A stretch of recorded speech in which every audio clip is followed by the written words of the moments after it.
Awesome. Welcome everybody to session this morning. Thanks everyone for coming after a couple great keynote sessions. I just noticed a couple days ago that one of the keynotes, the title is almost exactly the same as mine. So I hope I can do at least half as well as they did this morning. So grateful for everyone for coming. First round of sessions during the morning. Hopefully we can start it off on a good note, but it should be good. Let's rock and roll. Today I'll be talking about AI a little bit. I want to talk about some things that at a company called ClickUp that we've done to accelerate and facilitate some of our use of AI, and then also using it to help make us more efficient. So I want to talk a little bit about that. Talk how we've brought a little bit of value to the business using AI. So should be good. Let's jump into it. Of course, I'm today's presenter. I am Collin Lenon. I am on the data platform team at ClickUp. I am an analytics engineer and have been at ClickUp for about 3.5 years now. So a little bit of time. It's been great. I've loved it. So let's talk a little bit about what we're going to talk about today. So right off the bat, I'll do some introductions. I'll talk a little bit about kind of my journey, how I got here, and then I'll talk a little bit about ClickUp's journey and how they got here, kind of what I've seen at ClickUp and kind of their growth trajectory over the past couple years. I'll set the stage a little bit for what we're going to be talking about today, assessing some of the trends and some of the hype around AI, because AI is a buzzword floating around a lot right now. So I want to address that a little bit and see how we can actually take it from being some sort of buzzword to actual value for a business, specifically inside of data. So third, I'll do a little bit of solutioning, talk about some of the solutions that we've built, and recommend others use as well. How we integrate with AI, how we use AI to help us be a little bit better. So lastly, talk about some takeaways and where we can go from here, and where we at ClickUp will want to go from here as well. So section 1, introductions. So myself, I'm Collin. Here's how I got to where I am. I went to a college named BYU in Utah for a little bit. After that, I worked at a company called Route, which is basically like a package protection insurance company. So they help to insure packages, partner with other companies, and when you go to checkout, you can basically add their add-on, and your package will be safe, if you will. From there, I wanted to get into a little bit more full stack data pipeline work to get a feel for the entire pipeline and what it all looks like. So I did a couple different consulting gigs, one revolving around data entry, the other revolving around just a data pipeline in general. So at first one, Xmode, that was the data entry job. Secondly, Midnight Cookie Company is actually a cookie company up in Seattle. I went up there. I had a buddy that owns the shop, and he brought me on to basically build out a data pipeline because he wanted to see what tech would look like and how tech would fare inside of an industry that doesn't use a lot of tech right now, as in the bakery industry. So that was a great experience. I was able to see a lot of what I liked, and then I came to ClickUp and really found my niche in analytics engineering, and that's kind of where I've sat since. So ever since I've been at ClickUp, that's what I've been doing, and have loved every second of it. So let's talk a little bit about ClickUp and what we do. So ClickUp, we're basically started as a project management software tool similar to like Monday.com or Asana, which I'm sure a lot of you are familiar with. And we've kind of transitioned into wanting to be the everything app for work. So we have anything from like project management tasks. You can do sprints, you can do whiteboards, you can do dashboards, set goals. We just recently released chat. You can do chat within the product as well. A lot of automations, forms, those types of things. So they basically just want to be a really good solution to doing a lot of things for like small to medium-sized businesses and on. So that's a little bit about ClickUp, what we do, and kind of who we are. So let's talk about ClickUp's journey. So ClickUp has grown pretty fast over the last couple years. I've been here for about 3.5. ClickUp has been a thing since 2017. So they started way back when, and they really started to hit their growth trajectory in around 2020 to 2021. Around the time where I joined was 2021. We were about 150 to 200 employees-ish, and now we just reached over 1,000. So around 150 to 200 up to 1,000 over the past couple years. So we've been able to have some growing pains. We've been stretched a little bit and have been able to see some of the changes that come along with that. Let me talk a little bit about the org that I'm in. So we all roll up to the data org. So data analytics is its own centralized data team. We have all of the analysts, engineers, everything inside of one organization, and that's worked really well for us up to this point. So We have the data platform team, which is where I sit. We have our data engineers, we have our analytics engineers, and then we have the teams that we basically liaison out to and help, such as product analytics, marketing analytics, revenue analytics, and the data science teams. And we basically help those teams to get the models, get the information that they need, the data clean that they need, to build the dashboards to support their external stakeholders. And then as well, we kind of oversee all of our tooling like Census, for reverse ETL piping data back into other tools downstream. And then we also just recently brought the systems team into the data org. So they now roll up into the data org because one of our goals is to integrate with systems and be very proactive with data. So we want to, as we build processes and systems, the data team wants to be involved because you know how important it is to set up the systems correctly to get the data in the format that we need it, so that we're not all the time just trying to clean up messy data that we get from downstream systems. So that's a little bit about the organization and what we look like. So let's jump into it. So let's set the stage a little bit for AI in the data industry. I know it's a buzzword right now, and so the question is AI relevant or not? Specifically in data. So that's the question that a lot of people are thinking about right now, how to use it, how to make it impactful. And we believe we have a solution that helps to get us one step closer to fully utilizing AI. Obviously, it's not end-all, be-all, but it's something that can help us to get there one step at a time. So first question I pose is AI overhyped? There's a lot of industry hype around AI right now. We hear the word AI being tossed around so much, and I think that can lead to inflated expectations, if nothing else. And so that's the question to kind of keep in mind. Is it overhyped, or where are we at right now? Another piece of that, is it overmarketed? There's a lot of companies popping up to use AI and marketing it to different pieces of the industry, and especially the data industry. There's a lot of people tossing that word around right now. And I think that can raise some doubts about AI's like practical value. Like, where does it actually fit in, right? So that's another thing to think about. Lastly, data quality issues. Are there data quality issues? How do those impact AI? I think it's pretty widely understood and known that if you don't have good quality data, then your AI is not going to really work as you would hope it would. So I think that's another thing to keep in mind. And so I see this as, are all these things outweighing kind of our quote-unquote AI dreams? Because we hear AI and we're like, oh, this could be so great. I've seen the cool things that can come from it. Are all of these things like overhype, over marketing, and data quality issues, do those outweigh kind of what we want data to be? So I would pose that question and say those could be some pitfalls to AI. So let's see what we can do to kind of switch those things around. So some of the pressures, we want to see some of the pressures that kind of are at odds with those pitfalls. Like, what are some of the things people are doing to like push us to use AI, and those pitfalls are kind of holding us back. So I think a lot of times, and we've even seen this at ClickUp, and I've talked to other people at their companies who have seen this as well, as executives are urging people to utilize AI. And why is that? I feel like people are following industry trends. So like I said, we hear people talking about it a lot. So we feel pressure to use it ourselves because we don't want to be, quote unquote, falling behind. Fulfilling expectations. So a lot of companies who are still in their funding stages or working towards some sort of IPO, there can be investor expectations that are, hey, if you want to stay up and if you want your company to continue to increase in value, you need to follow these trends of using AI and implement them into your business. Essentially, AI adoption is needed to kind of stay competitive in this industry.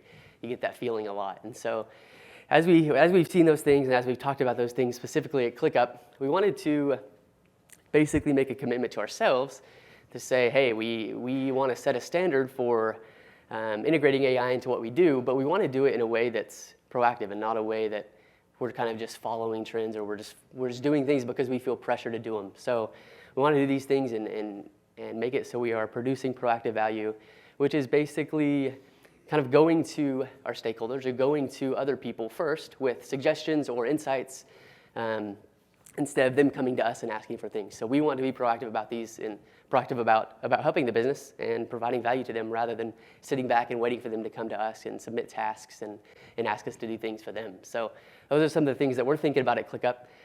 And so let's talk about some of the main struggles that have led us to see actual value from AI. So why AI in data? AI has helped to basically save us from a couple of these things. Obviously, we're not like completely scratch-free. We still face some of these issues, but AI has helped us to overcome some complex query generation. And whether it writes the whole query for you perfectly or not, I think it does a really good job of helping you to set up the foundation of queries you're trying to build and kind of get you kick-started onto that road of getting what you need for your stakeholders. Second, knowledge silos. There are a lot of teams out there, and each team has individual knowledge that they store in their own individual places. And I believe AI can help to consolidate a lot of that and bring it into one place so that we can understand that. And I'll show some examples of that as well. Third, inefficient workflows.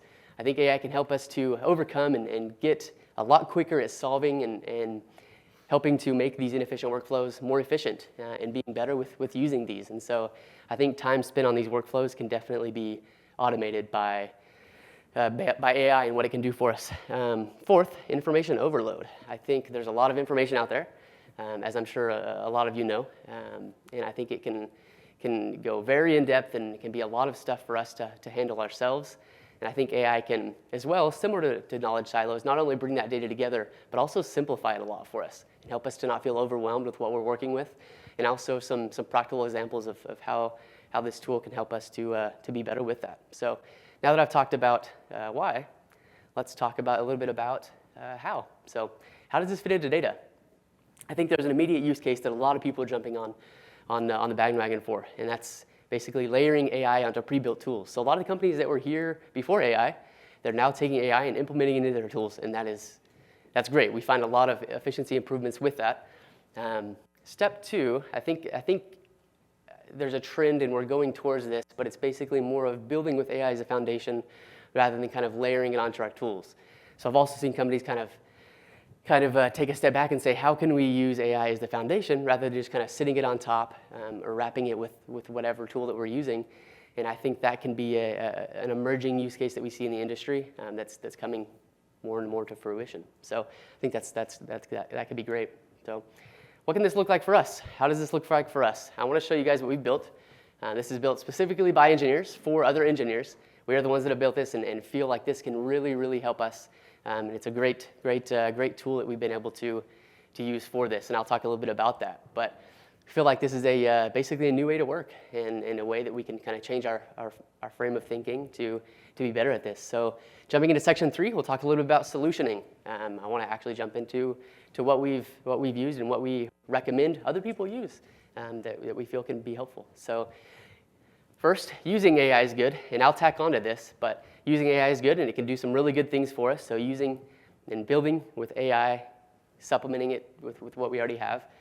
We see some examples of this as well, copy pasting code into an LLM. I feel like that's kind of the first thing that a lot of people have done, right? So as soon as AI came out, ChatGPT came out, we all started jumping into it and writing a bunch of things and seeing how we could improve the way we code. And so what that looked like, at least for me, at least for us at ClickUp, is we would be coding, we would take code snippets, paste it into GPT and say, hey, make this better, or make this do something different for us.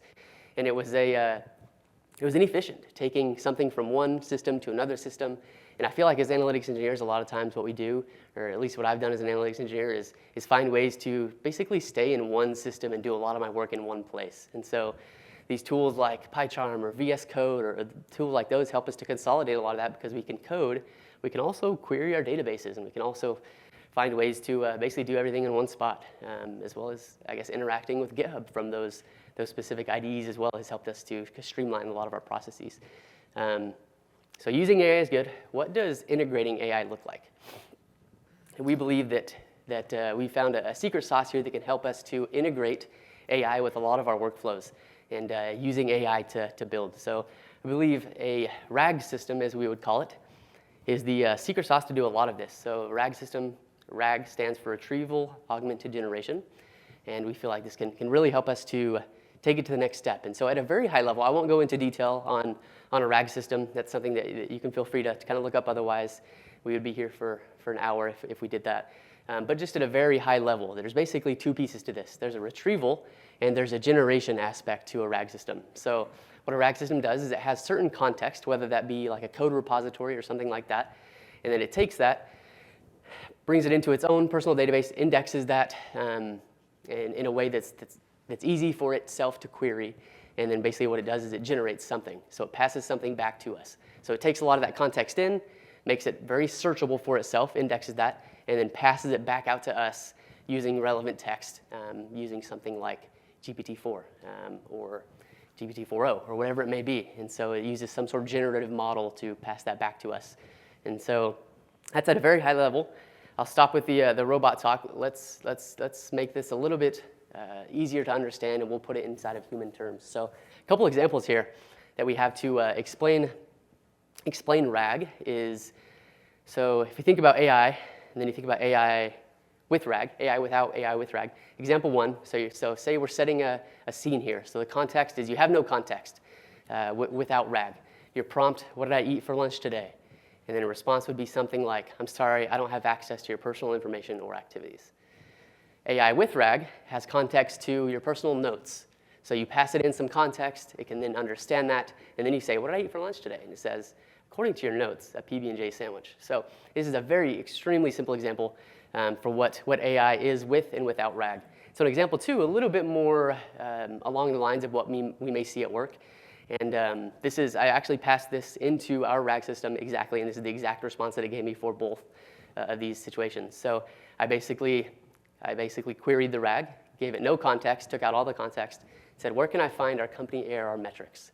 And it said, to find your ARR metrics, you typically need to access your financial data, which is often stored in a data warehouse. You're like, okay, great, I already knew that. Like, that's extremely obvious, but it has no information or it has no context to know. So that's what that looks like without a RAG system in place.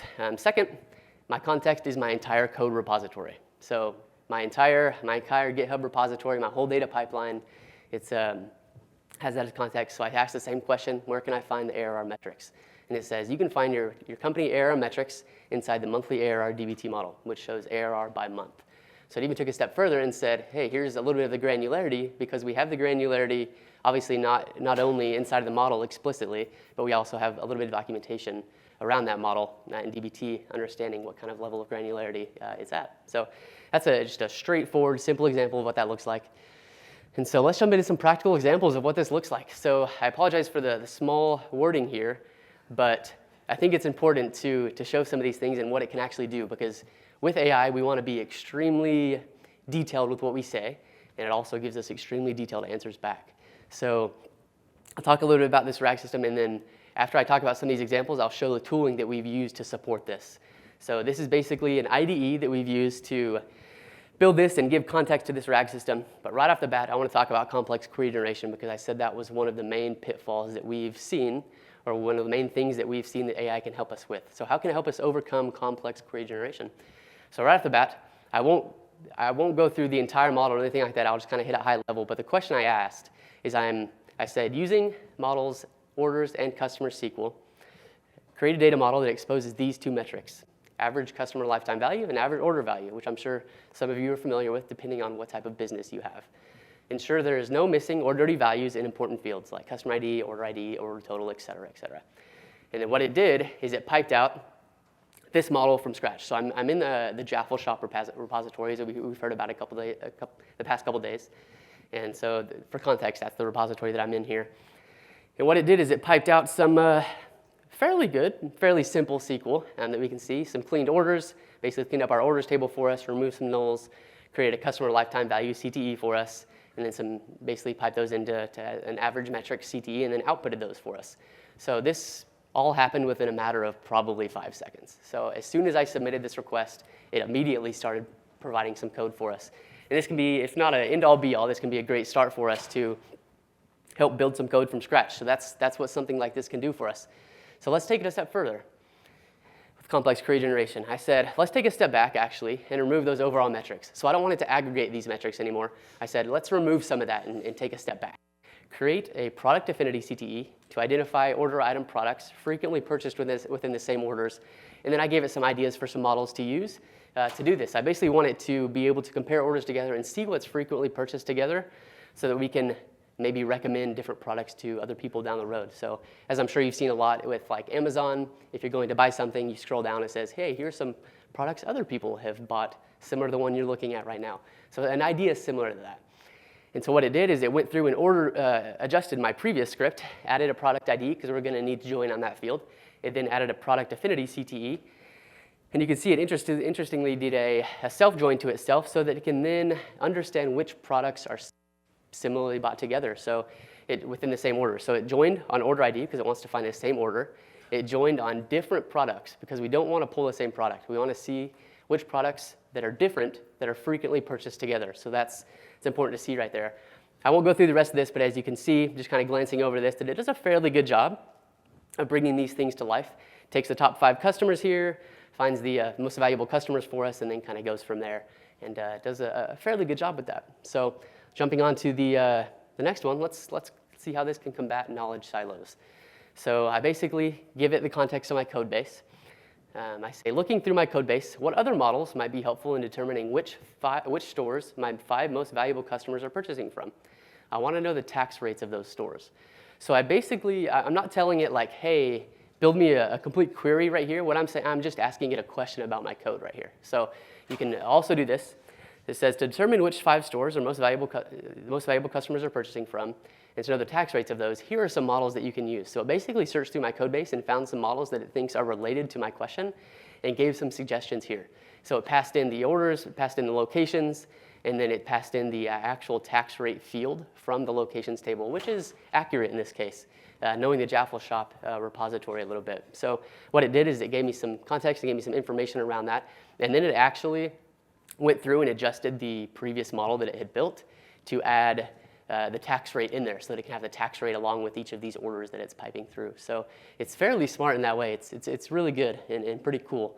So jumping on to the third, inefficient workflows. How can this help us to overcome inefficient workflows? So this is a really interesting one, and I think it's a really cool one in my opinion, because I do this a lot where I'm going through and trying to make queries more efficient, spend less compute, those types of things. And this is just a very, very extremely simple example, because I obviously don't want to get too complex in a setting like this. But you can definitely play around with this.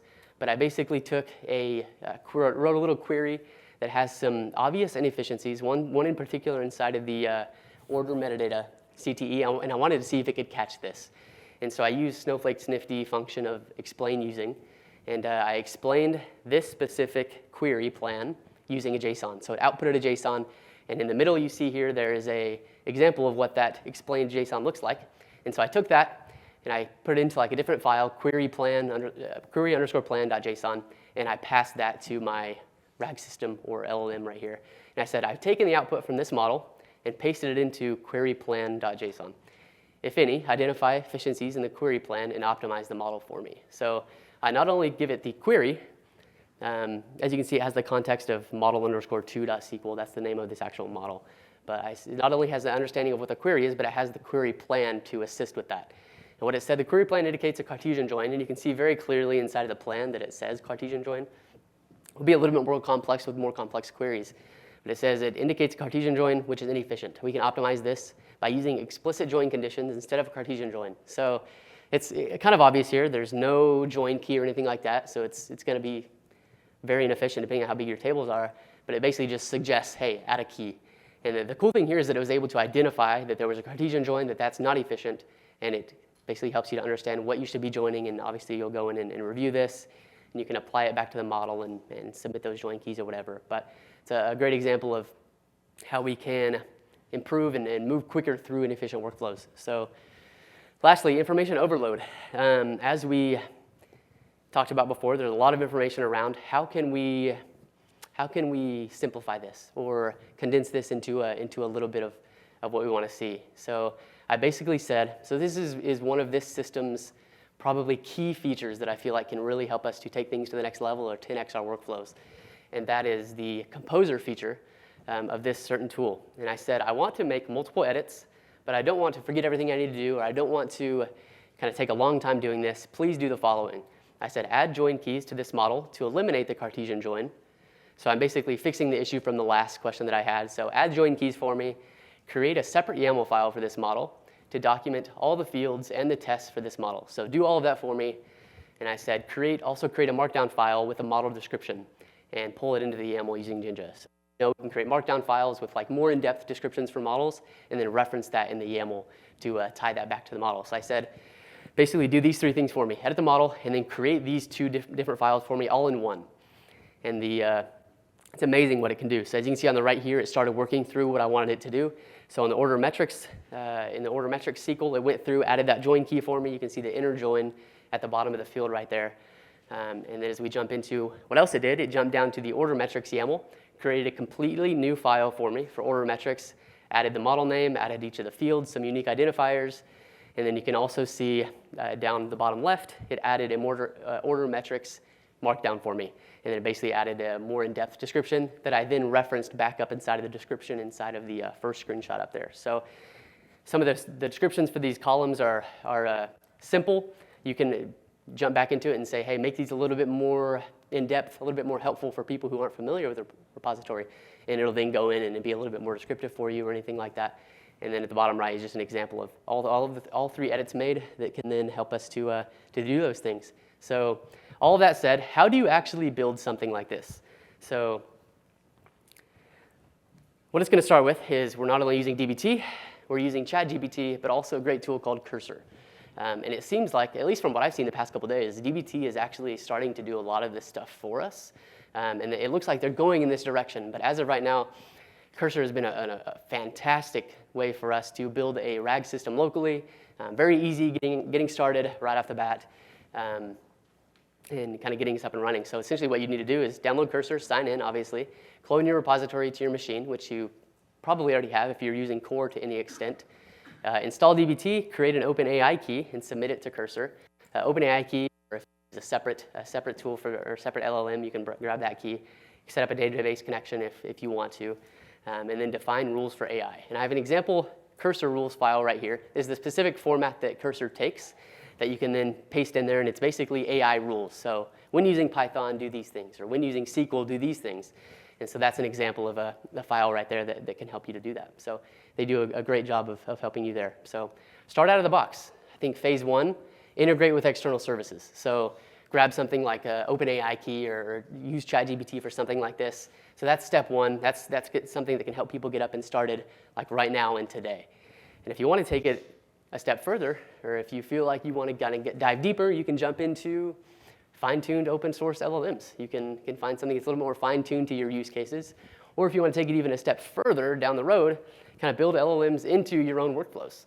That's far down the road as we're kind of just getting into AI, but I think the best thing for getting up and started today is just using an out-of-the-box tool and kind of getting you rock and rolling within a couple minutes. So I think those are great ways to go. So that said, what do we want to move towards next, or where can we take this? So this is basically local development flows for us. Where can we go? We see basically where we see this going at ClickUp, where we want to go and where we feel like this can go moving forward is turning this into some sort of application. So what does that look like? Some of the benefits from doing something like this can be real-time assistance. It can be streamlining your onboarding for team members on your specific team.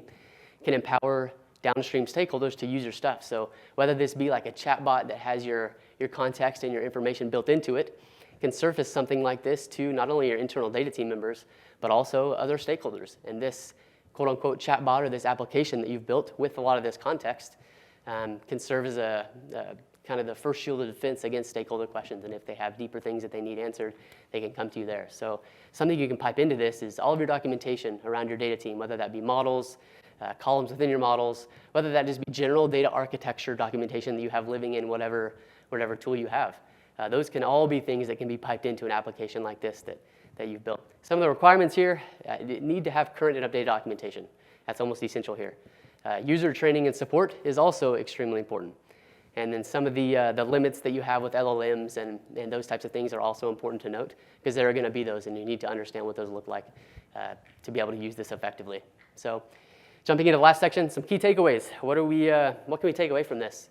AI only knows what you tell it. So as you could see, without having any context to the RAG system, it was pretty dumb, right? It had no idea what you were talking about. It said, I don't know anything about this. ARR metrics are probably found in your database somewhere. You're like, right, obviously, it's going to be found in my database. So let's document everything. I think it's important, and you can even use AI to help you do a lot of this. Be explicit. Tell it exactly what you want, exactly in the way that you want. And third, think differently with AI. Basically, explain it to me like I'm 5 years old. So when you're talking to an AI, it's important to talk to it in a way that it has no idea what you're saying and explain every certain little thing that you want to get back. So it's important to do that. Number 4, innovation requires being on the cutting edge. So if we want to innovate, we kind of have to experiment with a lot of the things that we're doing. And that's kind of how this started, is we started experimenting with Cursor, saying, hey, what can this do for us more than what something like a VS Code or like a PyCharm can do for us? And so that's kind of how we got to that. So what should you take away? AI isn't going away, and so I think now is the time to capitalize on this if you want to stay on the cutting edge of actually what's going on today in the industry. I think it's important to kind of realize the value of what's going on and understand that this is like a new way to work. It's not just kind of like a supplement, but it's a different way of thinking because we want to build with AI as the foundation, right? Rather than just kind of tacking it on later. I think that can really help us to connect some of those workflows. So I think integration is kind of the way to go rather than just kind of using AI. So from there, we can take AI from being a buzzword in data to providing some business value and helping us to be a little bit more efficient. So thanks for coming. I'd love to connect on LinkedIn.